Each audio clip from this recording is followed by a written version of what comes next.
নবীজি সাল্লাল্লাহু আলাইহি ওয়াসাল্লামের দরবারে এক সাহাবী আসলেন, এসে নবীজিকে বললেন, ইয়া রাসূলুল্লাহ, ইয়া হাবিবাল্লাহ, আমি আপনার সাথে জান্নাতে থাকতে চাই। নবীজি এই কথা শুনে তাকে বলল, যাও তুমি নামাজ পড়ো। আবার তিনি বললেন, ইয়া রাসূলুল্লাহ, ইয়া হাবিবাল্লাহ, আমি আপনার সাথেই জান্নাতে থাকতে চাই। তখন নবীজি সাল্লাল্লাহু আলাইহি ওয়াসাল্লাম অনেকক্ষণ চুপ রইলেন। চুপ থাকার পরে নবীজি বললেন, তুমি তোমার কলবকে হিংসা থেকে বিরত রাখো। সুবহানাল্লাহ। তাহলে তুমি আমার সাথে জান্নাতে থাকতে পারবা। দেখেন, নবীজি সাল্লাল্লাহু আলাইহি ওয়াসাল্লাম ওই সাহাবীটাকে বললেন, তুমি তোমার অন্তরটাকে পরিষ্কার রাখো, তুমি তোমার কলবটাকে পরিষ্কার রাখো হিংসা থেকে, তাহলে তুমি আমার সাথে জান্নাতে যেতে পারবা। ইন্নাল হামদালিল্লাহি নাহমাদুহু ওয়া নাস্তাঈনুহু ওয়া নাস্তাগফিরুহু ونؤمن به ونتوكل عليه ونعوذ بالله من شرور أنفسنا ومن سيئات أعمالنا من يهد الله فلا مضل له ومن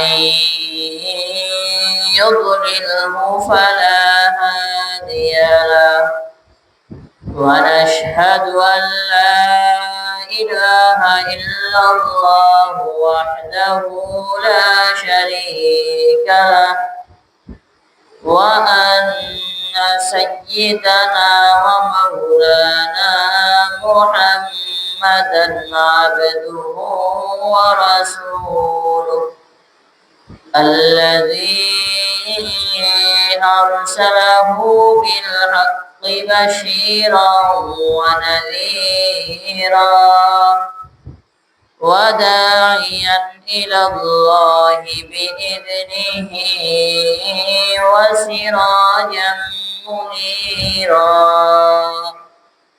أما بعد فأعوذ بالله من الشيطان الرجيم. بسم الله الرحمن الرحيم.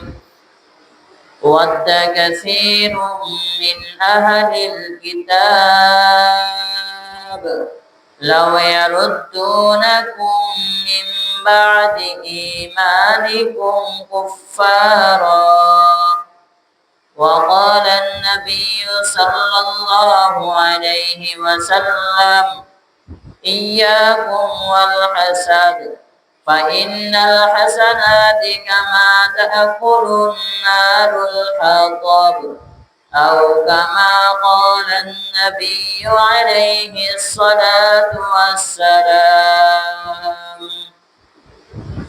صدق الله العلي العظيم وصدق رسوله النبي الكريم ونحن على ذلك لمن الشاهدين والذاكرين والشاكرين والحمد لله رب العالمين.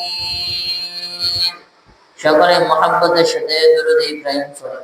اللهم صل على محمد وعلى آل محمد كما صليت على إبراهيم وعلى آل إبراهيم إنك حميد مجيد. اللهم بارك على محمد وعلى آل محمد كما باركت على إبراهيم وعلى آل إبراهيم إنك حميد مجيد. سبحانك لا علم لنا إلا ما علمتنا إنك أنت العليم الحكيم سبحانك لا علم لنا إلا ما علمتنا إنك أنت العليم الحكيم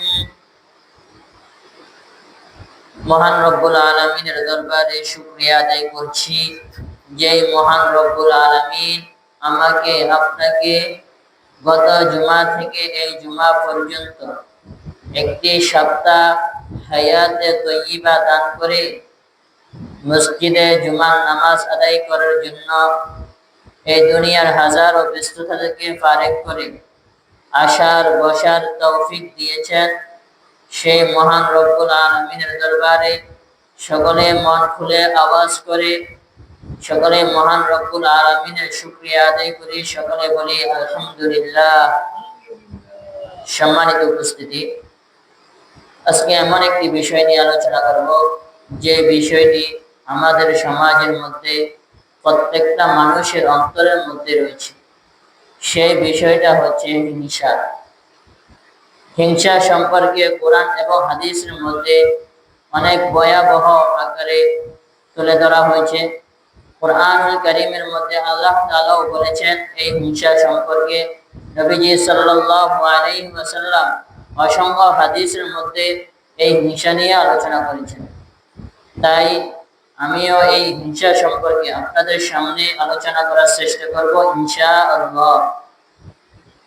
সম্মানিত হাজিরিন, সমাজের দিকে তাকিয়ে দেখুন যে অসংখ্য মানুষ, একজন মানুষ আরেকজন মানুষকে দেখতে পারে না, একজন মানুষ অন্যজনের ভালো দেখতে পারে না, একজন মানুষ আরেকজনের ব্যবসাকে দেখতে পারে না, একজন মানুষ অন্যজনের সন্তানকে দেখতে পারে না, একজন মুসল্লি অন্যজন মুসল্লিকে দেখতে পারে না। এমন অহরহ সমাজের মধ্যে ঘটতেছে। আল্লাহ বলেন তোমরা এই হিংসা থেকে বিরত থাকো। কুরআনুল কারীমের মধ্যে আল্লাহ তাআলা বলেন ফি কুলুবিহিম মারাদুন ফাযাদাহুমুল্লাহু মারাদা, তোমাদের কলবের মধ্যে, তোমাদের অন্তরের মধ্যে রোগ রয়েছে। রোগ বলতে হিংসা, রোগ বলতে অহংকার, রোগ বলতে রিয়া। আমাদের অন্তরের মধ্যে অনেক হিংসা। আমরা একজনের ভালো আরেকজনের ভালো দেখতে পারি না। একজন ব্যবসা করতেছে, অন্যজন ব্যবসা করতেছে, একজনের ব্যবসা উন্নতি দেখে আমরা এই উন্নতির দিকে পরে রয়েছি, আমরা তার হিংসা করি। এই হিংসা অনেক মারাত্মক একটি ক্ষতি। নবীজি বলেন যদি তোমরা একজন অন্যজনকে হিংসা করো তাহলে তোমাদের নেক আমলগুলো ধ্বংস করে দেওয়া হবে। নাউজুবিল্লাহ বলেন। আবু দাউদ শরীফের মধ্যে নবীজি সাল্লাল্লাহু আলাইহি ওয়াসাল্লাম বলেন قال النبي صلى الله عليه وسلم إياكم والحسد فإن الحسنات كما تأكل النار الحطب, তোমরা হিংসা থেকে বিরত থাকো, কেননা হিংসা তোমাদের নেক আমলগুলোকে ধ্বংস করে দেয় যেমনি ভাবে আগুন কাঠকে ধ্বংস করে দেয়। দেখেন এই হাদিসের মধ্যে বলা হয়েছে যে তোমরা হিংসা থেকে বিরত থাকো। এই হিংসা অনেক মারাত্মক একটি রোগ। এই হিংসা হচ্ছে পূর্ববর্তী জামানার একটি ব্যাধি। এই হিংসা শুরু এই জামানার মধ্যে নয়, এই হিংসা ওই আসমান থেকে শুরু হয়েছে। এই হিংসা আল্লাহ তাআলা যখন হযরত আদম আলাইহিস সালাতু ওয়াস সালামকে সৃষ্টি করেছেন, যখন আল্লাহ তাআলা হযরত আদম আলাইহিস সালাতু ওয়াস সালামকে সৃষ্টি করেছেন, সৃষ্টি করার পরে যখন হযরত আদম আলাইহিস সালাতু ওয়াস সালামকে জান্নাতের মধ্যে পাঠালেন, জান্নাতের মধ্যে পাঠানোর পরে ইবলিসকে আল্লাহ তাআলা হুকুম করলেন, হে ইবলিস তুমি হযরত আদমকে তুমি কি করো? সিজদা করো। ইবলিসকে আল্লাহ তাআলা হুকুম করেছেন, হে ইবলিস তুমি আদমকে কি করো? সিজদা করো। ইবলিস বলল, হে আল্লাহ আপনি আমাকে আগুন দিয়ে তৈরি করেছেন আর আদমকে আপনি কাদা মাটি দ্বারা তৈরি করেছেন। আমি হচ্ছে আগুনের তৈরি, আমি আগুন হয়ে কিভাবে কাদা মাটিকে সিজদা করব? নাউজুবিল্লাহ বলেন। এই যে হিংসা করেছে জান্নাতের মধ্যে ইবলিস, এই হিংসা করার কারণেই সে আমাদের শত্রু। কুরআনুল কারীমের মধ্যে বলেন ইন্নাহু লাকুম আদুউম মুবিন, নিশ্চয় শয়তান তোমাদের প্রকাশ্যের শত্রু। ঠিক কিনা বলেন? শয়তান আমাদের কি? শয়তান আমাদের শত্রু। আল্লাহ তাআলা নিজে কুরআনুল কারীমের মধ্যে বলেছেন, ইন্নাহু লাকুম আদুউম মুবিন, নিশ্চয় শয়তান তোমাদের শত্রু, প্রকাশ্যে শত্রু। এই যে জান্নাতের মধ্যে ইবলিস শয়তানকে ইবলিস জান্নাতের মধ্যে হযরত আদম আলাইহিস সালাতু ওয়াস সালামকে হিংসা করেছেন ওই জান্নাত থেকে। নাউজুবিল্লাহ বলেন। এই হিংসার কারণে ইবলিস কিন্তু শয়তানের সর্দার ছিলেন, ফেরেশতাদের সর্দার ছিলেন ইবলিস। এই হিংসার কারণে আজ ইবলিস শত্রু হয়ে গেছে। নাউজুবিল্লাহ বলেন। এই হিংসা ওইখান থেকে শুরু হয়েছে। এবার আসেন দুনিয়ার মধ্যে হিংসা কিভাবে শুরু হলো। হযরত আদম আলাইহিস সালামের দুইজন পুত্র ছিল। কয়জন? দুইজন। একজন হচ্ছে হাবিল আর একজন হচ্ছে কাবিল। আল্লাহ তাআলা এই দুইজনকে তার দেওয়া কুরবানি করার জন্য আদেশ করেছিলেন, হুকুম করেছিলেন হাবিল এবং কাবিলকে। হাবিল বলল, হাবিলের কুরবানি কবুল হয়েছে, কিন্তু কাবিলের কুরবানি কবুল হলো না। কাবিল বলল, ক্বালা লা আকতুলান্নাক, অবশ্যই আমি তোমাকে হত্যা করব। নাউজুবিল্লাহ বলেন। এই যে কুরবানিটা আল্লাহ তাআলার দরবারে কবুল হয়েছে, একজনেরটা কবুল হয়েছে, হাবিলেরটা কবুল হয়েছে, কিন্তু কাবিলেরটা কবুল হয় নাই। তাই কাবিল বলল, আমি হাবিলকে অবশ্যই হত্যা করব। এই হিংসার কারণে আজ ওইখান থেকে দুনিয়ার এই পর্যন্ত হিংসা চলে আসছে। আল্লাহ তাআলা আমাদের সবাইকে হিংসা থেকে বেঁচে থাকার তৌফিক দান করে। সকলে বলে আমিন। আমরা সমাজের মধ্যে, আমাদের পরিবারের মধ্যে দেখবেন, তাকিয়ে দেখবেন যে একজনের ছেলে যদি বিদেশ যায়, অন্যজন মানুষ কি করে? হিংসা করে। আমার ছেলে কেন বিদেশ যাবে না? সে হিংসার মধ্যে লিপ্ত থাকে, সে সব সময় হিংসা করতেই থাকে। নবীজি বলেন, তোমরা যদি একজন অন্যজনকে হিংসা করো, তোমরা যতই নেক আমল করো, তোমরা দুনিয়ার মধ্যে যতই ভালো কাজ করো, তোমরা দুনিয়ার মধ্যে যতই দান খয়রাত করো, ওই দান খয়রাত তোমাদের কোনো কাজে আসবে না যদি তোমরা একে অন্যকে কি করো? হিংসা করো। নাউজুবিল্লাহ বলেন। এই যে আমরা রমজান মাসে দান সদকা করি কি করি না? আমরা অনেক দান সদকা করি, অনেক নফল ইবাদত করি, অনেক কি করি? অনেক রোজা রাখি, অনেক রোজা আজকার আদায় করি, অনেক 5 ওয়াক্ত নামাজ জামাতের সাথে আদায় করি।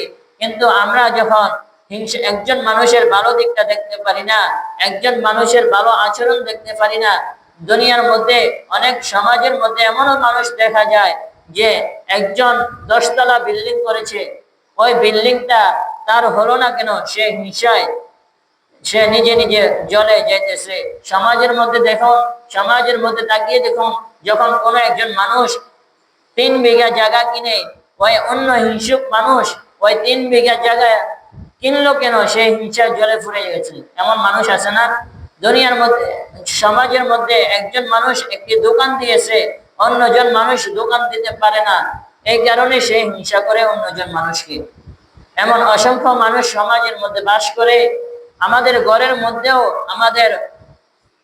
ঘরের মধ্যেও হিংসা চলে। একজন বোন আরেকজন বোনকে দেখতে পারে না, একজন ভাই আরেকজন ভাইকে দেখতে পারে না, একজন মুসলমান অন্যজন মুসলমানকে দেখতে পারে না। শুধু হিংসা আর হিংসা। এই হিংসা শয়তান থেকে আমাদের কাছ পর্যন্ত এসেছে। এই জন্য সবসময় আমরা চেষ্টা করব হিংসা থেকে বিরত থাকার জন্য। সবসময় আল্লাহ তাআলার কাছে দোয়া করব, আল্লাহ তাআলা যেন আমাদেরকে হিংসা থেকে বিরত থাকার তৌফিক দান করে। সব সময় আমরা এই দোয়া করব। নবীজি সাল্লাল্লাহু আলাইহি ওয়াসাল্লাম একবার মদিনার মধ্যে বসা ছিলেন। মদিনার মধ্যে বসা অবস্থায় তিনি সাহাবায়ে কেরামদেরকে গল্প শোনাচ্ছিলেন। তখন নবীজি সাল্লাল্লাহু আলাইহি ওয়াসাল্লাম হঠাৎ বলে উঠলেন, তোমাদের মাঝে এখন এক জান্নাতি ব্যক্তির আগমন ঘটবে। সুবহানাল্লাহ বলেন। তখন সাহাবায়ে কেরাম সকলে তাকিয়ে রইলেন, কে এমন জান্নাতি ব্যক্তি? তখন ওই ব্যক্তিটা মসজিদে নববীর মধ্যে প্রবেশ করেছিলেন। তখন নবীজি বললেন, এই ব্যক্তিটা হচ্ছে জান্নাতি ব্যক্তি। সুবহানাল্লাহ। দ্বিতীয় দিন আবারও একই বললেন, এখন যে ব্যক্তিটা তোমাদের মাঝে আসবে, এখন যে ব্যক্তিটা তোমাদের মধ্যে প্রবেশ করবে, ওই ব্যক্তিটা জান্নাতি ব্যক্তি। তৃতীয় দিন আবারও এই কথা বললেন, এখন যে ব্যক্তিটা তোমাদের মাঝে প্রবেশ করবে, ওই ব্যক্তিটাই হচ্ছে জান্নাতি ব্যক্তি। নবীজি সাল্লাল্লাহু আলাইহি ওয়াসাল্লাম একের পর এক 3 দিন তাকে জান্নাতি ব্যক্তি বলে কি করেছেন, উপমা দিয়েছেন। তখন সাহাবাই কেরাম মনে মনে চিন্তা করলেন, কি ব্যাপার, সে কি এমন আমল করে, সে কি এমন কি করে আমল করে যে নবীজি সাল্লাল্লাহু আলাইহি ওয়াসাল্লাম তাকে 3 দিন জান্নাতি ব্যক্তি বলে কি করেছেন, উপাধি দিয়েছেন। তখন একজন সাহাবী, ওই যে সাহাবীটাকে কি করেছেন, উপমা দিয়েছেন জান্নাতি ব্যক্তি বলে, ওই সাহাবীর সাথে গেলেন, বললেন আমি তোমার বাসার মধ্যে কি করতে চাই, মেহমান হতে চাই। তখন ওই সাহাবী বললেন, আচ্ছা চলো, সমস্যা নাই। আমরা যখন আমাদের সাথে যখন কোনো মেহমান বাসায় যায় তখন আগে আমরা জিজ্ঞাসা করি যে বাসার মধ্যে কি ফাঁক করেছো, আমাদের সাথে এখন মেহমান আছে। কিন্তু সাহাবাই কেরামরা একেবারে সিধা ছিলেন। বাসার মধ্যে যা ফাঁক করেছেন ওই ফাঁক দিয়ে যখন কোনো মেহমান আসতো ওই মেহমানকে খাওয়াই দিত। কিন্তু আমরা তো এমন করি না, আমরা গোস্ত ফাঁকাই, ফলাও ফাঁকাই, বিভিন্ন রান্না ফাঁক করি। কিন্তু সাহাবাই কেরাম একদম সাদা সিধা ছিলেন। ওই ব্যক্তিটা বলল, আমি তোমার সাথে কি করতে চাই, তোমার বাসায় মেহমান হিসেবে থাকতে চাই। তখন ওই সাদা সিধা ব্যক্তিটা বলল, সাহাবীটা বলল, আচ্ছা চলো, তুমি আমার সাথে আমার বাসায় চলো। তখন ওই ব্যক্তিটা মেহমান হয়ে তার বাসায় গেলেন। বাসায় যাওয়ার পরে তিনি তার বাসার মধ্যে 3 দিন ছিলেন। কয়দিন? 3 দিন পরে একজন মানুষ আর মেহমান থাকে না, হয়ে যায় মেজবান। 3 দিন হচ্ছে একজন মানুষ মেহমান, 3 দিন পরে হয়ে যায় কি, মেজবান। তিনি 3 দিন থাকার পরে তিনি লক্ষ্য করলেন ওই সাহাবীটা কি আমল করে।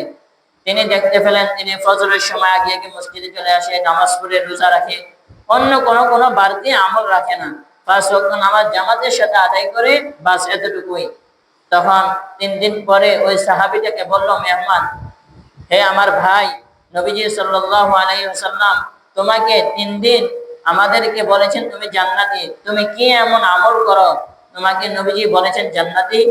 তখন ওই ব্যক্তিটা বলল, ওই সাহাবীটা বলল, তুমি তো আমার বাসায় 3 দিন ছিলা, তুমি তো দেখতে পাচ্ছ আমি তোমায় কি আমল করেছি।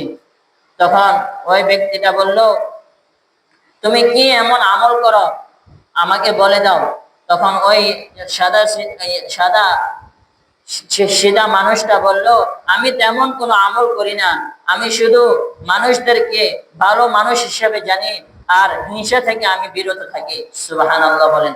সে বলল, আমি কোনো তেমন আমল করি না, আমি শুধু মানুষদেরকে কি করি, হিংসা করি না, মানুষদের সাথে ভালো আচরণ করি, মানুষদের সাথে নম্র ভদ্র আচরণ করি। তাই নবীজি এই আমল দেখে আমাকে জান্নাতি উপমা দিয়েছেন।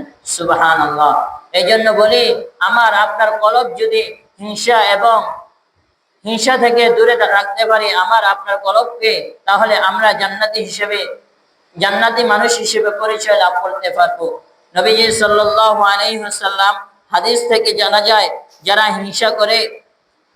হিংসা করে তাদের ব্যাপারে নবীজি সাল্লাল্লাহু আলাইহি ওয়াসাল্লাম হাদিসের মধ্যে বলেন, লা তাদাবারু ওয়ালা তাবাগাদু ওয়া কুনু ইবাদাল্লাহি ইখওয়ানা। তোমরা পরস্পর হিংসা করিও না, তোমরা পরস্পর বিবাদ সৃষ্টি করিও না, তোমরা পরস্পর গীবত করিও না। ওয়া কুনু ইবাদাল্লাহি ইখওয়ানা, তোমরা পরস্পর ভাই ভাই হয়ে যাও। কি হয়ে যাও? তোমরা পরস্পর ভাই ভাই হয়ে যাও। আমরা এখন একজন মুসলমানকে অন্য মুসলমান দেখতে পারি না, আমরা কিভাবে ভাই ভাই হব? একজন আপন ভাইকে দেখতে পারে না। সে বিল্ডিং উঠিয়ে ফেলেছে, সে সমাজের মধ্যে বড় হয়ে গিয়েছে, এখন আমি বড় হতে পারি না, সে বিদায় আমি তাকে দেখতে পারি না। এমন মানুষ আছে না সমাজের মধ্যে? এমন মানুষ অসংখ্য মানুষ আছে সমাজের মধ্যে। দেখেন নবীজি সাল্লাল্লাহু আলাইহি ওয়াসাল্লাম এই হাদিসের মধ্যে যে বলেছেন তোমরা হিংসা থেকে বিরত থাকো, তাহলে হিংসা কতটা ভয়ঙ্কর, হিংসা কতটা মানুষের ক্ষতি করে, হিংসা মানুষের সকল নেক আমলগুলো ধ্বংস করে দেয়। হিংসা মানুষের বিগত যত আমল করেছে দুনিয়ার মধ্যে সকল আমলগুলো ধ্বংস করে দেয় হিংসা। আবু দাউদ শরীফের মধ্যে নবীজি বলেন, লা ইয়াজতামিআন ফি কলবি আবদিন ঈমান ওয়াল হাসাদ। কোন বান্দার হৃদয় ঈমান ও হিংসা একত্রিত হতে পারে না। নাউজুবিল্লাহ বলেন। একজন মুমিনের কলবের মধ্যে হিংসা এবং ঈমান কখনো একত্রিত হতে পারে না। একজন মুমিন সবসময় তিনি পাক পবিত্র থাকবে। একজন মুমিনের কলবের মধ্যে কখনোই হিংসা থাকবে না। একজন মুমিনের কলবের মধ্যে কখনোই কি করবে না, তার কলবের মধ্যে কোনো অহংকার থাকবে না, তার কলবের মধ্যে কোনো গীবত থাকবে না। একজন মুমিন সবসময় পাক পবিত্র থাকবে। একজন মুমিন সবসময় কি পরিষ্কার দিলওয়ালা মানুষ থাকবে। একজন মুমিন আরেকজন মুমিনকে সবসময় ভালোবাসবে। একজন মুমিন আরেকজন মুমিনকে সবসময় কি করবে, শ্রদ্ধা করবে। আমরা তো এখন একজন মানুষকে অপরজন মানুষকে আমরা কখনোই শ্রদ্ধা করি না। আমরা কি করি না, তাদের সাথে অনেক যুবক ভাইয়েরা যখন মুরব্বীরা সামনে দিয়ে আসে, এখন সালাম দেয় না, এখন বসে বসে মোবাইল টিপে, এখন আর শ্রদ্ধা করে না, মুরব্বীদেরকে সালাম দেয় না, মুরব্বীদের সাথে এখন বেয়াদবি করে। কখনোই মুরব্বীদের সাথে বেয়াদবি করবেন না। সবসময় চেষ্টা করবেন তাদের কাছ থেকে দোয়া নেওয়ার জন্য। মুরব্বীদের কাছ থেকে সবসময় চেষ্টা করবেন দোয়া নেওয়ার জন্য। আগেরকার মানুষেরা সবসময় মুরব্বীদেরকে কি করতো, শ্রদ্ধা করতো, সবসময় সালাম দিত। কিন্তু এখন সমাজের মধ্যে সালাম উঠে গেছে। নবীজি বলেন, তোমরা পরস্পর সালাম প্রচার করো, কেননা এই সালাম তোমাদেরকে জান্নাতে নিয়ে যাবে। সুবহানাল্লাহ। আমরা সবসময় সালাম দেওয়ার চেষ্টা করব। নবীজি বলেন, তোমরা এই হিংসার আগুন থেকে কিভাবে বাঁচবা? তোমরা একে অপরকে সালাম দিবা। কি করবা? তোমরা একে অপরকে সালাম দিবা। দ্বিতীয় নাম্বার, যে ব্যক্তিটা তোমাকে হিংসা করে, ওই ব্যক্তিটাকে বেশি বেশি তুমি হাদিয়া দিবা। কি দিবা? বেশি বেশি করে হাদিয়া দিবা। তৃতীয় নাম্বার, তোমাকে যদি কেউ হিংসা করে, তুমি ওই ব্যক্তিটাকে বেশি বেশি করে দাওয়াত দিয়ে তোমার বাসায় খানা খাওয়াবা। সুবহানাল্লাহ। আমরা বেশি বেশি করে যারা আমাদেরকে হিংসা করে, ওই হিংসুক ওয়ালা ব্যক্তিদেরকে আমরা বেশি বেশি করে আমাদের বাসায় দাওয়াত দিব, আমাদের বাসায় মেহমানদারি করাবো। এই জন্য বেশি বেশি করে আমাদের বাসায় কি করাবো? মেহমানদারি করাবো। যদি আমরা বেশি বেশি করে ওই হিংসুক ব্যক্তিটাকে মেহমানদারি করাই, তাহলে সে আমাদের সাথে আর কোনোদিন কি করবে না, হিংসা করবে না আমাদেরকে। সে সবসময় আমাদের সাথে ভালো আচরণ করবে। নবীজি সাল্লাল্লাহু আলাইহি ওয়াসাল্লাম হাদিসের মধ্যে বলেন, আন আবি হুরায়রা রাদিয়াল্লাহু তাআলা আনহু قال ان النبي صلى الله عليه وسلم ইয়াকুম ওয়াসুআ যাতিল বাইত ফাইন্নাহা হালিকা। হযরত আবু হুরায়রা রাদিয়াল্লাহু তাআলা আনহু থেকে এই হাদিসটি বর্ণিত। নবীজি সাল্লাল্লাহু আলাইহি ওয়াসাল্লাম বলেন, তোমরা পরস্পর হিংসা বিদ্বেষ পোষণ করা হতে বিরত থাকো। সুবহানাল্লাহ। তোমরা পরস্পর কি করো? হিংসা বিদ্বেষ থেকে বিরত থাকো, কেননা এই হিংসা বিদ্বেষ কখনোই ভালো জিনিস না। এই জন্য বলি, আমরা সবসময় হিংসা থেকে বিরত থাকবো। আমরা একে অপরের কোনো ক্ষতি করব না। আমরা একে অপরকে ভালোবাসবো। আমরা একে অপরের ভালো দিকটা কামনা করব, কারণ আমরা হচ্ছে একে অপরের ভাই। আল মুসলিম আখুল মুসলিম। নবীজি বলেছেন, তোমরা একজন অন্যজনের, এক মুসলমান অন্য অপর মুসলমানের ভাই। এই জন্য আমরা সবসময় চেষ্টা করব হিংসা থেকে বিরত থাকার জন্য। হিংসা নেকিকে মুন্ডিয়ে দেয়। অর্থাৎ নবীজি সাল্লাল্লাহু আলাইহি ওয়াসাল্লাম বলেন, যখন তোমরা একে অপরকে হিংসা করো, যখন তোমরা একে অপরকে কি করো? হিংসা করো, তখন তোমাদের নেক আমলগুলো মুন্ডিয়ে যায়। তখন নবীজি বলেন, আমি মাথা মুন্ডানোর কথা বলি নাই, আমি বলেছি তোমাদের নেক আমলগুলো মুন্ডিয়ে দেওয়া হয়। নাউজুবিল্লাহ বলেন। এই যে আমরা নামাজ পড়ি, এই যে আমরা রোজা রাখি, এই যে আমরা কি করে দান সদকা করি, নবীজি বলেন, এগুলো যে করো, তোমরা যদি হিংসা করো একজন মানুষকে, অপরজন মানুষ যদি তোমরা হিংসা করো, তাহলে তোমাদের নেক আমলগুলো ধ্বংস হয়ে যাবে, তোমাদের নেক আমলগুলো ক্ষতিগ্রস্ত হবে। নাউজুবিল্লাহ বলেন। আল্লাহ তাআলা আমাদের সবাইকে হিংসা থেকে বিরত থাকে, সবসময় যেন আমরা অন্যের কোনো ক্ষতি করতে না পারি, বেশি বেশি করে আল্লাহ তাআলার কাছে দোয়া করব। আল্লাহ তাআলা বলেন, এই যে তোমাদেরকে হিংসা করবে, যারা তোমাদেরকে হিংসা করবে, সেই নিজে ক্ষতিগ্রস্ত হবে, তোমাদের কোনো লাভ হবে না। তোমরা বেশি বেশি সূরাতুল ফালাক পড়বে। কি সূরা? সূরাতুল ফালাক। কোরআনুল কারীমের মধ্যে আল্লাহ তাআলা সূরাতুল ফালাক নাযিল করেছেন। আল্লাহ তাআলা বলেন, তোমরা বেশি বেশি করে সূরাতুল ফালাক পড়বে, তাহলে তোমাদেরকে হিংসুকেরা কোনো ক্ষতিগ্রস্ত করতে পারবে না, হিংসুক নিজেই ধ্বংস হয়ে যাবে। তোমরা সব সময় সূরাতুল ফালাক তোমরা তেলাওয়াত করবে। যদি তোমরা সূরাতুল ফালাক সব সময় আদায় করো, তাহলে তোমাদেরকে কোনো হিংসুক কখনোই কি করবে না? ধ্বংস করতে পারবে না, সে নিজে ধ্বংস হবে। আমাদের কোনো ক্ষতি হবে না। আমরা দুনিয়ার মধ্যে বিল্ডিং করে বাড়ি করে এগুলো দেখে অন্য মুসলমান ভাই যদি কারোর মধ্যে কি থাকে, হিংসা থাকে, অহংকার থাকে, সে নিজেই ক্ষতিগ্রস্ত হবে, আমাদের কোনো লাভ হবে না। আল্লাহ তাআলা আমাদের সবাইকে এই হিংসুক থেকে বেঁচে থাকার তৌফিক দান করে। সকলে বলে আমিন। আমরা যারা পরে আসছি আমরা জুমা আদায় করে নিই। ওয়া মা তাওফীক ইল্লা বিল্লাহ। আসসালামু আলাইকুম ওয়া রাহমাতুল্লাহ।